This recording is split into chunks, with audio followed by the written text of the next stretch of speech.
Welcome to Pindar Poetry. We hope you learned something new. In this video, I will explain how to make Smoothie Gag prismatic. To begin, select 3 to 4 distinct color groups for your layers, like red berries, green spinach, and yellow mango. Ensure each layer has a unique, vibrant hue.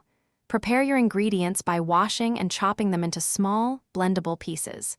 This initial step is crucial for creating the visual impact we're aiming for. Think about the color wheel to choose complementary or contrasting shades for maximum effect.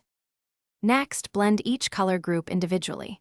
For example, blend your red berries with a splash of almond milk until completely smooth. Then, clean your blender and repeat for the green spinach and yellow mango layers.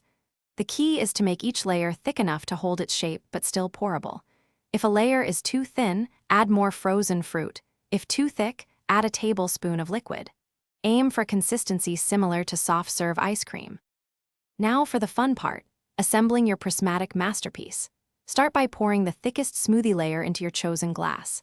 Then, very gently, spoon the next color layer on top. Take your time with this step to prevent the colors from mixing. You can use the back of a spoon to help guide the new layer onto the previous one. Repeat this process for all your prepared colors, building up your vibrant, layered creation. This careful layering creates the stunning visual effect. To add the gag element, consider a fun, edible surprise. Perhaps a colorful gummy worm peeking out, or a small, edible flower placed on top. For presentation, a sprig of fresh mint or a thin slice of star fruit can elevate the look.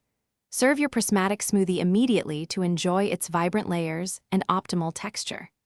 This visually stunning and delicious treat is perfect for surprising friends or simply brightening your day with a burst of color and flavor. Thanks for watching. Consider subscribing if we helped you.